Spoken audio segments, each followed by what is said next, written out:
मेरे प्यारे देशवासियों, नमस्कार। मन की बात की शुरुआत में आज मैं आप सबके साथ एक खुशखबरी साझा करना चाहता हूँ। हर भारतीय को यह जानकर गर्व होगा कि देवी अन्नपूर्णा की एक बहुत पुरानी प्रतिमा कनाडा से वापस भारत आ रही है। यह प्रतिमा लगभग 100 साल पहले 1913 के करीब वाराणसी के एक मंदिर से चुराकर देश से बाहर भेज दी गई थी। मैं कनाडा की सरकार और इस पुण्य कार्य को संभव बनाने वाले सभी लोगों का इस सहृदयता के लिए आभार प्रकट करता हूँ। माता अन्नपूर्णा का काशी से बहुत ही विशेष संबंध है। अब उनकी प्रतिमा का वापस आना हम सभी के लिए सुखद है। माता अन्नपूर्णा की प्रतिमा की तरह ही हमारी विरासत की अनेक अनमोल धरोहरें अंतर्राष्ट्रीय गिरोहों का शिकार होती रही है। ये गिरोह अंतर्राष्ट्रीय बाजार में इन्हें बहुत ऊंची कीमत पर बेचते हैं। अब इन पर सख्ती तो लगाई ही जा रही है। इनकी वापसी के लिए भारत ने अपने प्रयास भी बढ़ाए हैं। ऐसी कोशिशों की वजह से बीते कुछ वर्षों में भारत कई प्रतिमाओं और कलाकृतियों को वापस लाने में सफल रहा है। माता अन्नपूर्णा की प्रतिमा की वापसी के साथ एक संयोग ये भी जुड़ा है कि कुछ दिन पूर्व ही वर्ल्ड हेरिटेज वीक मनाया गया है। वर्ल्ड हेरिटेज वीक संस्कृति प्रेमियों के लिए पुराने समय में वापस जाने, उनके इतिहास के अहम पड़ावों को पता लगाने का एक शानदार अवसर प्रदान करता है। कोरोना कालखंड के बावजूद भी इस बार हमने इनोवेटिव तरीके से लोगों को ये हेरिटेज वीक मनाते देखा। क्राइसिस में कल्चर बड़े काम आता है। इससे निपटने में अहम भूमिका निभाता है। टेक्नोलॉजी के माध्यम से भी कल्चर एक इमोशनल रिचार्ज की तरह काम करता है। आज देश में कई म्यूजियम्स और लाइब्रेरीज अपने कलेक्शन को पूरी तरह से डिजिटल बनाने पर काम कर रहे हैं। दिल्ली में हमारे राष्ट्रीय संग्रहालय ने इस संबंध में कुछ सराहनीय प्रयास किए हैं। राष्ट्रीय संग्रहालय द्वारा करीब 10 वर्चुअल गैलरीज इंट्रोड्यूस करने की दिशा में काम चल रहा है न मजेदार? अब आप घर बैठे दिल्ली के नेशनल म्यूजियम गैलरीज का टूर कर पाएंगे, जहां एक और सांस्कृतिक धरोहरों को टेक्नोलॉजी के माध्यम से अधिक लोगों तक पहुंचाना अहम है। वहीं इन धरोहरों के संरक्षण के लिए टेक्नोलॉजी का उपयोग भी महत्वपूर्ण है। हाल ही में एक इंटरेस्टिंग प्रोजेक्ट के बारे में पढ़ रहा था। नॉर्वे के उत्तर में स्वालबार्ड नाम का एक द्वीप है। इस द्वीप में एक प्रोजेक्ट आर्कटिक वर्ल्ड आर्काइव बनाया गया है।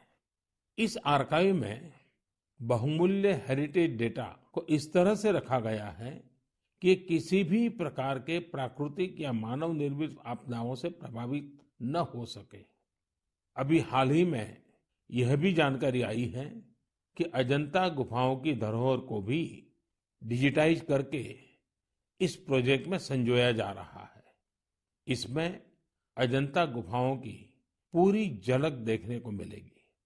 इसमें डिजिटलाइज और रिस्टोर्ड पेंटिंग के साथ साथ इससे संबंधित दस्तावेज और कोट्स भी शामिल होंगे।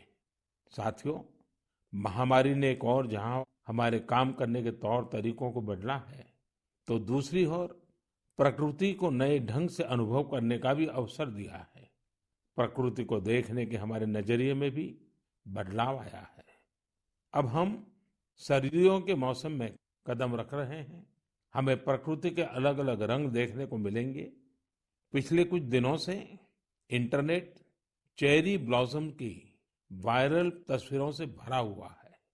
आप सोच रहे होंगे, जब मैं चेरी ब्लॉसम की बात कर रहा हूं तो जापान की इस प्रसिद्ध पहचान की बात कर रहा हूं। लेकिन ऐसा नहीं है। ये जापान की तस्वीरें नहीं है। ये अपने मेघालय के शिलांग की तस्वीरें हैं। मेघालय की खूबसूरती को इन चेरी ब्लॉसम्स ने और बढ़ा दिया है। साथियों, इस महीने 12 नवंबर से डॉक्टर सलीम अली जी का 125वां जयंती समारोह शुरू हुआ है। डॉक्टर सलीम ने पक्षियों की दुनिया में बर्ड वॉचिंग को लेकर उल्लेखनीय कार्य किया है। दुनिया के बर्ड वॉचर्स को भारत के प्रति आकर्षित भी किया है। मैं हमेशा से बर्ड वॉचिंग के शौकीन लोगों का प्रशंसक रहा हूँ।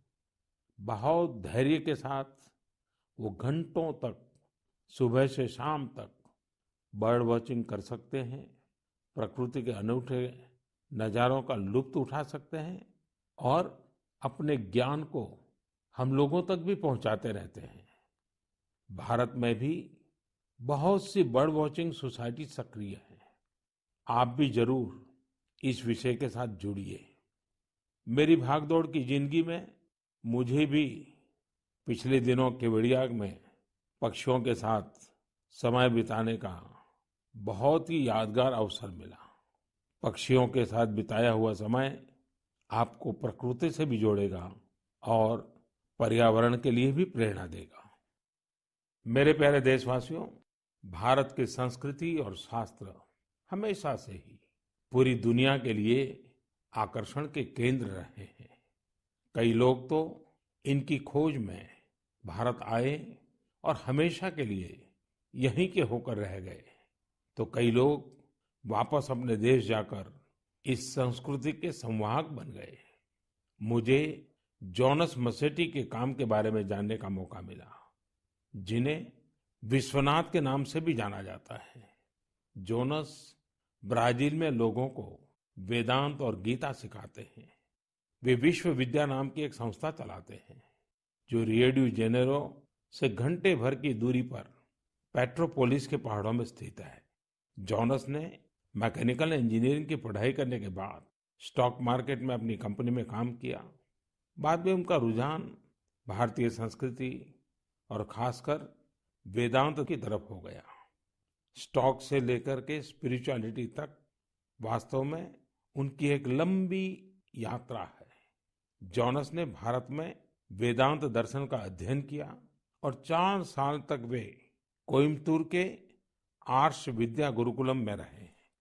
जॉनस में एक और खासियत है, वह अपने मैसेज को आगे पहुंचाने के लिए टेक्नोलॉजी का प्रयोग कर रहे हैं। वह नियमित रूप से ऑनलाइन प्रोग्राम्स करते हैं। वे प्रतिदिन पॉडकास्ट करते हैं। पिछले 7 वर्षों में जॉनस ने वेदांत पर अपने फ्री ओपन कोर्सेज के माध्यम से 1.5 लाख से अधिक स्टूडेंट्स को पढ़ाया है। जॉनस न केवल एक बड़ा काम कर रहे हैं, बल्कि उसे एक ऐसी भाषा में कर रहे हैं जिसे समझने वालों की संख्या भी बहुत अधिक है। लोगों में इसको लेकर काफी रुचि है कि कोरोना और क्वारंटाइन के इस समय में वेदांत कैसे मदद कर सकता है। मन की बात के माध्यम से मैं जॉनस को उनके प्रयासों के लिए बधाई देता हूं और उनके भविष्य के प्रयासों के लिए शुभकामनाएं देता हूं। साथियों, इसी तरह अभी एक खबर पर आपका ध्यान जरूर गया होगा। न्यूजीलैंड में वहां के नवनिर्वाचित एमपी डॉक्टर गौरव शर्मा ने विश्व की प्राचीन भाषाओं में से एक संस्कृत भाषा में शपथ ली है। एक भारतीय के तौर पर भारतीय संस्कृति का ये प्रसार हम सबको गर्व से भर देता है। मन की बात के माध्यम से मैं गौरव शर्मा जी को शुभकामनाएं देता हूं। हम सभी की कामना है कि वो न्यूजीलैंड के लोगों की सेवा में नई उपलब्धियां प्राप्त करें। मेरे प्यारे देशवासियों, कल 30 नवंबर को हम श्री गुरु नानक देव जी का 551वां प्रकाश पर्व मनाएंगे। पूरी दुनिया में गुरु नानक देव जी का प्रभाव स्पष्ट रूप से दिखाई देता है। वैंकूवर से वेलिंगटन तक, सिंगापुर से साउथ अफ्रीका तक उनके संदेश हर तरफ सुनाई देते हैं। गुरु ग्रंथ साहिब में कहा गया है, सेवक को सेवा बन आई, यानी सेवक का काम सेवा करना है। बीते कुछ वर्षों में कई अहम पड़ाव आए और एक सेवक के तौर पर हमें बहुत कुछ करने का अवसर मिला। गुरु साहिब ने हमसे सेवा ली। गुरु नानक देव जी का ही 550वां प्रकाश पर्व, श्री गुरु गोविंद सिंह जी का 350वां प्रकाश पर्व, अगले वर्ष श्री गुरु तेग बहादुर जी का 400वां प्रकाश पर्व भी है। मुझे महसूस होता है कि गुरु साहब की मुझ पर विशेष कृपा रही, जो उन्होंने मुझे हमेशा अपने कार्यों में बहुत करीब से जोड़ा है। साथियों, क्या आप जानते हैं कि कच्छ में एक गुरुद्वारा है, लखपत गुरुद्वारा साहब। श्री गुरु नानक जी अपनी उदासी के दौरान लखपत गुरुद्वारा साहिब में रुके थे। 2001 के भूकंप से इस गुरुद्वारे को भी नुकसान पहुंचा था। यह गुरु साहिब की कृपा ही थी कि मैं इसका जीर्णोद्धार सुनिश्चित कर पाया। न केवल गुरुद्वारा की मरम्मत की गई, बल्कि उसके गौरव और भव्यता को भी फिर से स्थापित किया गया। हम सबको गुरु साहिब का भरपूर आशीर्वाद भी मिला। लखपत गुरुद्वारा के संरक्षण के प्रयासों को 2004 में UNESCO Asia Pacific heritage award में अवार्ड ऑफ डिस्टिंक्शन दिया गया। अवार्ड देने वाली जूरी ने यह पाया कि मरम्मत के दौरान शिल्प से जुड़ी बारीकियों का विशेष ध्यान रखा गया। जूरी ने यह भी नोट किया कि गुरुद्वारा के पुनर्निर्माण कार्य में सिख समुदाय की न केवल सक्रिय भागीदार रही, बल्कि उनके ही मार्गदर्शन में ये काम हुआ। लखपत गुरुद्वारा जाने का सौभाग्य मुझे तब भी मिला था जब मैं मुख्यमंत्री भी नहीं था। मुझे वहां जाकर असीम ऊर्जा मिलती थी। इस गुरुद्वारे में जाकर हर कोई खुद को धन्य महसूस करता है। मैं इस बात के लिए बहुत कृतज्ञ हूं कि गुरु साहब ने मुझसे निरंतर सेवा ली है। पिछले वर्ष नवंबर में ही करतारपुर साहिब कॉरिडोर का खुलना बहुत ही ऐतिहासिक रहा। इस बात को मैं जीवन भर अपने हृदय में संजोकर रखूंगा। ये हम सभी का सौभाग्य है कि हमें श्री दरबार साहिब की सेवा करने का एक और अवसर मिला। विदेश में रहने वाले हमारे सिख भाई बहनों के लिए अब दरबार साहिब की सेवा के लिए राशि भेजना और आसान हो गया है। इस कदम से विश्व भर की संगत दरबार साहिब के और करीब आ गई है। साथियों, ये गुरु नानक देव जी ही थे जिन्होंने लंगर की परंपरा शुरू की थी, और आज हमने देखा कि दुनिया भर में सिख समुदाय ने किस प्रकार कोरोना के इस समय में लोगों को खाना खिलाने की अपनी परंपरा को जारी रखा है। मानवता की सेवा की ये परंपरा हम सभी के लिए निरंतर प्रेरणा का काम करती है। मेरी कामना है हम सभी सेवक की तरह काम करते रहें। गुरु साहिब मुझसे और देशवासियों से इसी प्रकार सेवा लेते रहें। एक बार फिर गुरु नानक जयंती पर मेरी बहुत बहुत शुभकामनाएं। मेरे प्यारे देशवासियों, पिछले दिनों मुझे देश भर की कई यूनिवर्सिटीज के स्टूडेंट के साथ संवाद का, उनकी एजुकेशन जर्नी के महत्वपूर्ण इवेंट्स में शामिल होने का अवसर प्राप्त हुआ है। टेक्नोलॉजी के जरिए मैं आईआईटी गुवाहाटी, आईआईटी दिल्ली, गांधीनगर की दीनदयाल पेट्रोलियम यूनिवर्सिटी, दिल्ली की जेएनयू, मैसूर यूनिवर्सिटी और लखनऊ यूनिवर्सिटी के विद्यार्थियों से कनेक्ट हो पाया। देश के युवाओं के बीच होना बेहद तरोताजा करने वाला और ऊर्जा से भरने वाला होता है। विश्वविद्यालय के परिसर तो एक तरह से मिनी इंडिया की तरह होते हैं। एक तरह जहां इन कैंपस में भारत की विविधता के दर्शन होते हैं, वहीं दूसरी तरफ वहां न्यू इंडिया के लिए बड़े बड़े बदलाव का पैशन भी दिखाई देता है। कोरोना से पहले के दिनों में जब मैं रूबरू किसी इंस्टीट्यूशन के इवेंट में जाता था, तो ये आग्रह भी करता था कि आसपास के स्कूलों से गरीब बच्चों को भी उस समारोह में आमंत्रित किया जाए।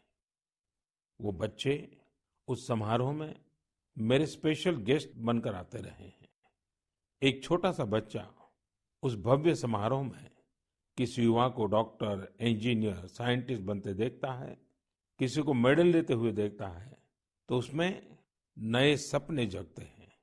मैं भी कर सकता हूँ, यह आत्मविश्वास जगता है।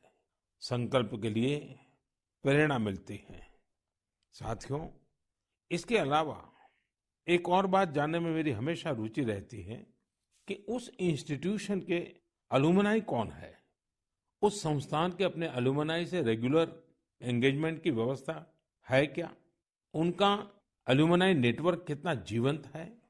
मेरे युवा दोस्तों, आप तब तक ही किसी संस्थान के विद्यार्थी होते हैं जब तक आप वहां पढ़ाई करते हैं, लेकिन वहां के एलुमनाई आप जीवन भर रहते हैं।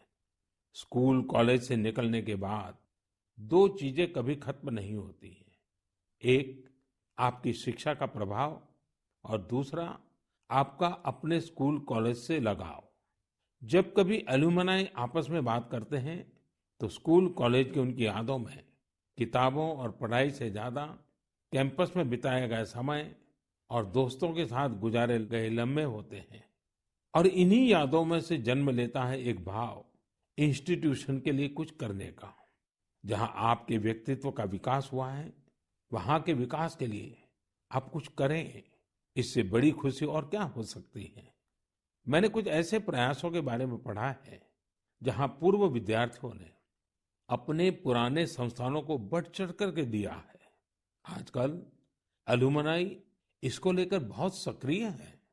आईआईटियंस ने अपने संस्थानों को conference centres, management centres, incubation centres जैसी कई अलग अलग व्यवस्थाएं खुद बनाकर दी हैं। ये सारे प्रयास वर्तमान विद्यार्थियों के लर्निंग एक्सपीरियंस को इम्प्रूव करते हैं। आईआईटी दिल्ली ने एक एंडाउमेंट फंड की शुरुआत की है, जो कि एक शानदार आइडिया है। विश्व की जानी मानी यूनिवर्सिटी में इस प्रकार के एंडाउमेंट्स बनाने का कल्चर रहा है, जो स्टूडेंट्स की मदद करता है। मुझे लगता है कि भारत के विश्वविद्यालय भी इस कल्चर को इंस्टीट्यूशनलाइज करने में सक्षम है। जब कुछ लौटाने की बात आती है तो कुछ भी बड़ा या छोटा नहीं होता है। छोटे से छोटी मदद भी मायने रखती है। हर प्रयास महत्वपूर्ण होता है। अक्सर पूर्व विद्यार्थी अपने संस्थानों के टेक्नोलॉजी अपग्रेडेशन में, बिल्डिंग के निर्माण में, अवार्ड्स और स्कॉलरशिप शुरू करने में, स्किल डेवलपमेंट के प्रोग्राम शुरू करने में बहुत महत्वपूर्ण भूमिका निभाते हैं।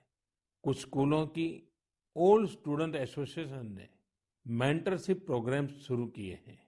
इसमें वे अलग अलग बैच के विद्यार्थियों को गाइड करते हैं, साथ ही एजुकेशन प्रोस्पेक्ट पर चर्चा करते हैं।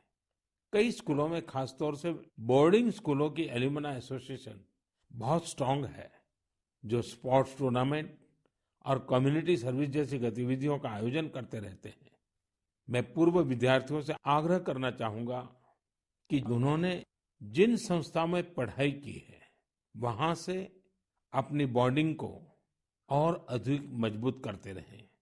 चाहे वह स्कूल हो, कॉलेज हो या यूनिवर्सिटी। मेरा संस्थानों से भी आग्रह है कि एल्यूमनाई एंगेजमेंट के नए और इनोवेटिव तरीकों पर काम करें, क्रिएटिव प्लेटफॉर्म्स डेवलप करें, ताकि एल्यूमनाई की सक्रिय भागीदारी हो सके। बड़े कॉलेज और यूनिवर्सिटीज ही नहीं, हमारे गांवों के स्कूल्स का भी strong, vibrant, active alumni network हो। मेरे प्यारे देशवासियों, 5 दिसंबर को श्री अरबिंदो की पुण्यतिथि है। श्री अरबिंदो को हम जितना पढ़ते हैं, उतनी ही गहराई हमें मिलती जाती है। मेरे युवा साथी श्री अरबिंदो को जितना जानेंगे, उतना ही अपने आप को जानेंगे, खुद को समृद्ध करेंगे। जीवन की जिस भाव अवस्था में आप हैं, जिन संकल्पों को सिद्ध करने के लिए आप प्रयासरत हैं, उनके बीच आप हमेशा से ही श्री अरबिंदो को एक नई प्रेरणा देते पाएंगे, एक नया रास्ता दिखाते हुए पाएंगे। जैसे आज जब हम लोकल के लिए वोकल इस अभियान के साथ आगे बढ़ रहे हैं, तो श्री अरबिंदो का स्वदेशी का दर्शन हमें राह दिखाता है। बांग्ला में एक बड़ी ही प्रभावी कविता है, छोइशुतो पॉयमोन्तो आसे तुंग होते दिस्लाई काठी ताऊ आसे पोते प्रोदीप्ति जालिते खेते छूते जेते किछुते लोग नॉय शादीन। यानी हमारे यहाँ सुई और दिया सलाई तक विलायती जहाज से आते हैं। खाने पीने सोने किसी भी बात में लोग स्वतंत्र नहीं है। वो कहते भी थे, स्वदेशी का अर्थ है कि हम अपने भारतीय कामगारों कारीगरों की बनाई हुई चीजों को प्राथमिकता दें। ऐसा भी नहीं कि श्री अरबिंदो ने विदेशों से कुछ सीखने का भी कभी विरोध किया हो। जहां जो नया है वहां से हम सीखें। जो हमारे देश में अच्छा हो सकता है उसका हम सहयोग और प्रोत्साहन करें। यही तो आत्मनिर्भर भारत अभियान में वोकल फॉर लोकल मंत्र की भी भावना है। खासकर स्वदेशी अपनाने को लेकर उन्होंने जो कुछ कहा वो आज हर देशवासी को पढ़ना चाहिए। साथियों, इसी तरह शिक्षा को लेकर भी श्री अरबिंदो के विचार बहुत स्पष्ट थे। वो शिक्षा को केवल किताबी ज्ञान, डिग्री और नौकरी तक ही सीमित नहीं मानते थे। श्री अरबिंदो कहते थे, हमारी राष्ट्रीय शिक्षा हमारी युवा पीढ़ी के दिल और दिमाग की ट्रेनिंग होनी चाहिए। यानी मस्तिष्क का वैज्ञानिक विकास हो और दिल में भारतीय भावनाएं भी हो। तभी एक युवा देश का और बेहतर नागरिक बन पाता है। श्री अरबिंदो ने राष्ट्रीय शिक्षा को लेकर जो बात तब कही थी, जो अपेक्षा की थी, आज देश उसे नई राष्ट्रीय शिक्षा नीति के जरिए पूरा कर रहा है। मेरे प्यारे देशवासियों, भारत में खेती और उससे जुड़ी चीजों के साथ नए आयाम जुड़ रहे हैं। बीते दिनों हुए कृषि सुधारों ने किसानों के लिए नई संभावनाओं के द्वार भी खोले हैं। बरसों से किसानों की जो मांग थी, जिन मांगों को पूरा करने के लिए किसी न किसी समय में हर राजनीतिक दल ने उनसे वायदा किया था, वो मांगे पूरी हुई है। काफी विचार विमर्श के बाद भारत की संसद ने कृषि सुधारों को कानूनी स्वरूप दिया। इन सुधारों से न सिर्फ किसानों के अनेक बंधन समाप्त हुए हैं, बल्कि उन्हें नए अधिकार भी मिले हैं, नए अवसर भी मिले हैं। इन अधिकारों ने बहुत ही कम समय में किसानों की परेशानियों को कम करना शुरू कर दिया है। महाराष्ट्र के धुले जिले के किसान जितेंद्र भोईजी ने नए कृषि कानूनों का इस्तेमाल कैसे किया, ये आपको भी जानना चाहिए। जितेंद्र भोईजी ने मक्के की खेती की थी और सही दामों के लिए उसे व्यापारियों को बेचना तय किया। फसल की कुल कीमत तय हुई करीब 3,32,000 रुपये। जितेंद्र भोई को 25,000 रुपये एडवांस भी मिल गए थे। तय ये हुआ था कि बाकी का पैसा उन्हें 15 दिन में चुका दिया जाएगा। लेकिन बाद में परिस्थितियां ऐसी बनी कि उन्हें बाकी का पेमेंट नहीं मिला।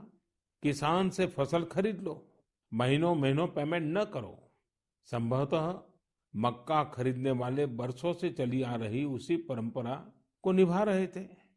इसी तरह 4 महीने तक जितेंद्र जी का पेमेंट नहीं हुआ। इस स्थिति में उनकी मदद की सितंबर में जो पास हुए हैं, जो नए कृषि कानून बने हैं, वो उनके काम आए।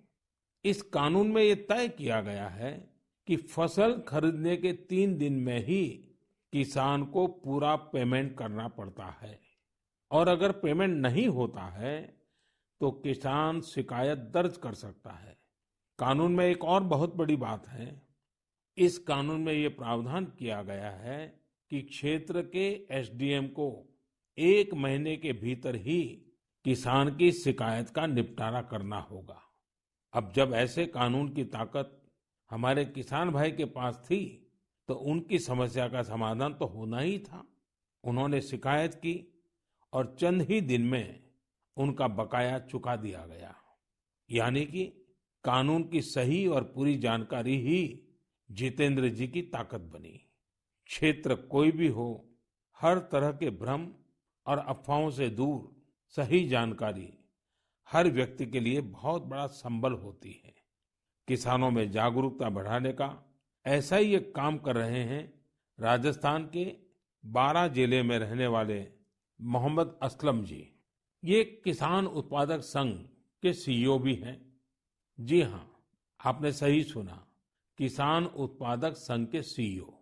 उम्मीद है बड़ी बड़ी कंपनियों के सीईओज को ये सुनकर अच्छा लगेगा कि अब देश के दूर दराज वाले इलाकों में काम कर रहे किसान संगठनों में भी सीईओज होने लगे हैं। तो साथियों, मोहम्मद असलम जी ने अपने क्षेत्र के अनेकों किसानों को मिलाकर एक व्हाट्सएप ग्रुप बना लिया है। इस ग्रुप पर वो हर रोज आसपास की मंडियों में क्या भाव चल रहा है, इसकी जानकारी किसानों को देते हैं। खुद उनका एफपीओ भी किसानों से फसल खरीदता है। इसलिए उनके इस प्रयास से किसानों को निर्णय लेने में मदद मिलती है। साथियों, जागरूकता है तो जीवंतता है। अपनी जागरूकता से हजारों लोगों का जीवन प्रभावित करने वाले एक कृषि उद्यमी श्री वीरेंद्र यादव जी हैं। वीरेंद्र यादव जी कभी ऑस्ट्रेलिया में रहा करते थे। 2 साल पहले ही वो भारत आए और अब हरियाणा के कैथल में रहते हैं। दूसरे लोगों की तरह ही खेती में पराली उनके सामने भी एक बड़ी समस्या थी। इसके सॉल्यूशन के लिए बहुत व्यापक स्तर पर काम हो रहा है। लेकिन आज मन की बात में मैं वीरेंद्र जी को विशेष तौर पर जिक्र इसलिए कर रहा हूं क्योंकि उनके प्रयास अलग है, एक नई दिशा दिखाते हैं। पराली का समाधान करने के लिए वीरेंद्र जी ने पुआल की गांठ बनाने वाली स्ट्रॉ बेलर मशीन खरीदी। इसके लिए उन्हें कृषि विभाग से आर्थिक मदद भी मिली। इस मशीन से उन्होंने पराली के गट्ठे बनाना शुरू कर दिया। गट्ठे बनाने के बाद उन्होंने पराली को एग्रो एनर्जी प्लांट और पेपर मिल को बेच दिया। आप जानकर हैरान रह जाएंगे कि वीरेंद्र जी ने पराली से सिर्फ 2 साल में 1.5 करोड़ रुपए से ज्यादा का व्यापार किया है और उसमें भी लगभग 50 लाख रुपए मुनाफा कमाया है। इसका फायदा उन किसानों को भी हो रहा है जिनके खेतों से वीरेंद्र जी पराली उठाते हैं। हमने कचरे से कंचन की बात तो बहुत सुनी है, लेकिन पराली का निपटारा करके पैसा और पुण्य कमाने का यह अनोखा उदाहरण है। मेरा नौजवानों, विशेषकर कृषि की पढ़ाई कर रहे लाखों विद्यार्थियों से आग्रह है कि वो अपने आसपास के गांवों में जाकर किसानों को आधुनिक कृषि के बारे में, हाल में हुए कृषि सुधारों के बारे में जागरूक करें। ऐसा करके आप देश में हो रहे बड़े बदलाव के सहभागी बनेंगे। मेरे प्यारे देशवासियों, मन की बात में हम अलग अलग भांति भांति का अनेक विषयों पर बात करते हैं, लेकिन एक ऐसी बात को भी 1 साल हो रहा है जिसको हम कभी खुशी से याद नहीं करना चाहेंगे। करीब करीब 1 साल हो रहे हैं जब दुनिया को कोरोना के पहले केस के बारे में पता चला था। तब से लेकर अब तक पूरे विश्व ने अनेक उतार चढ़ाव देखे हैं। लॉकडाउन के दौर से बाहर निकलकर अब वैक्सीन पर चर्चा होने लगी है, लेकिन कोरोना को लेकर किसी भी तरह की लापरवाही अब भी बहुत घातक है। हमें कोरोना के खिलाफ अपनी लड़ाई को मजबूती से जारी रखना है। साथियों, कुछ दिनों बाद ही 6 दिसंबर को बाबा साहब आम्बेडकर की पुण्यतिथि भी है। ये दिन बाबा साहब को श्रद्धांजलि देने के साथ ही देश के प्रति अपने संकल्पों, संविधान ने एक नागरिक के तौर पर अपने कर्तव्यों को निभाने की जो सीख हमें दी है, उसे दोहराने का है। देश के बड़े हिस्से में सर्दी का मौसम भी जोर पकड़ रहा है। अनेक जगहों पर बर्फबारी हो रही है। इस मौसम में हमें परिवार के बच्चों और बुजुर्गों का, बीमार लोगों का विशेष ध्यान रखना है। खुद भी सावधानी बरतनी है। मुझे खुशी होती है जब मैं ये देखता हूं कि लोग अपने आसपास के जरूरतमंदों की भी चिंता करते हैं।